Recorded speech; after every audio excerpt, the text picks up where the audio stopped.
Welcome to the KI-61 3.0 BR Japanese fighter. This is a boom and zoomer with great turning ability. First of all, I'm going to show you what it can do on the offense, what it can do on the defense, and where it actually really excel at. So notice that this is a P38, right? Notice the amount of G's I'm going to pull. 12 G's. Okay, and then notice this. As soon as he starts getting away from me, watch this. All I do is a little dive. I'm just going to shut my radiators off completely because I need that extra speed, extra energy retention. And watch this. I'm going to start catching him. And this is a low tier plane, and I'm doing 700 plus 3.0 BR. So for those guys who don't think, you know, you can't keep up with the US or the Germans, oh yeah, this thing can. Now I'm going to show you a little trick about the defensive problems you're going to run into. If you use the ailerons to dodge an enemy and make him overshoot, you're going to lose energy. So I'm going to show you a way how not to do that. Now visually I have to show you this because it's important. Now, aileron rolls. Watch my speed and watch how fast it drops. And also I'm about 500 k's an hour, so I am a little bit more stiff. So he's got a ton of energy build up, and I just burn a lot of my energy. So what do? I turn around. Well, I shoot him, trying to shoot him, and then turn around and build a little bit of speed. If I'm under 500 k's an hour, this fight is great. It could turn on a dime when you pop your takeoffs or combats up.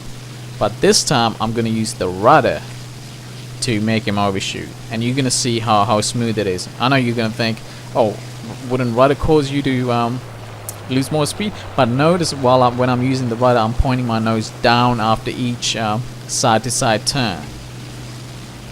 So if you guys remember that defensive video I did, that's all I'm doing, except I'm using my rudder instead of ailerons.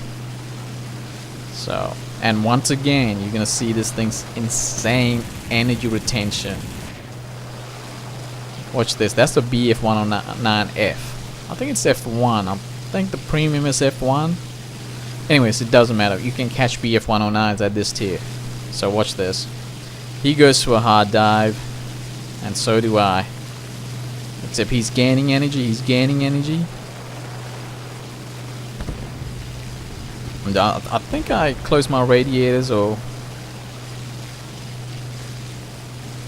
yeah, I don't know. Anyways, watch this. You wouldn't think at this tier, at this low tier, Japanese can, you know, catch energy fighters like that. Remember, he got a lot of energy than me, and he dove down further. So, but where this fighter really excels at, like every time there was a fur ball, we just at this tier we just destroy yaks. We destroy Russians. To destroy Russian at low altitudes in fur balls, it's, you know, it doesn't happen that often that I've seen. But every time that we got into a fur ball with the Russians, we just destroyed them so easily. So when we got into a fur ball against like a US, one of the allies, it was so easy to destroy them. Very easy.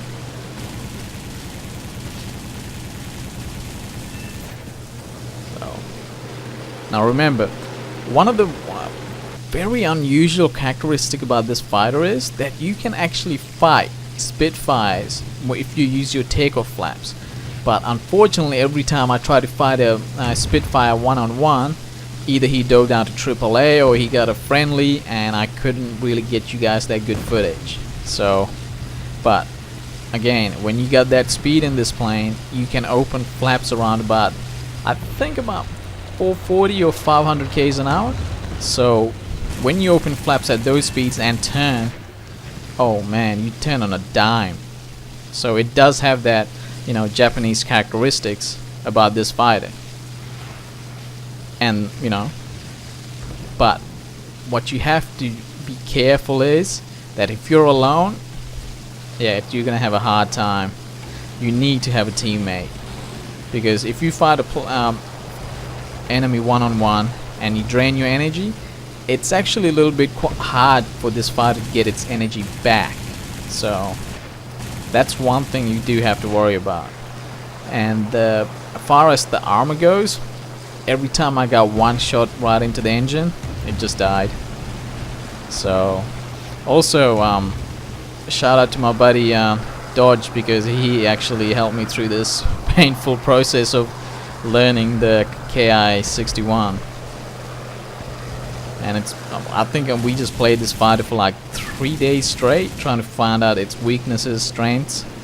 So yeah, so just like I was saying before, look at this furball. It's so easy to get away from players, and it's so easy to dodge them. Watch this. This is one of the maneuvers I love doing, because it makes the enemy thinks that they can get me. But look at this. No, he just overshot me. So that maneuver there is in one of my videos named The Great Escape. So in situations like that, that's how you use them. Hope you guys enjoy the video. Hope you guys learned something. And yeah, I'm just gonna keep on pushing the content out for the Japanese planes and learn more and more about them. So see you guys later.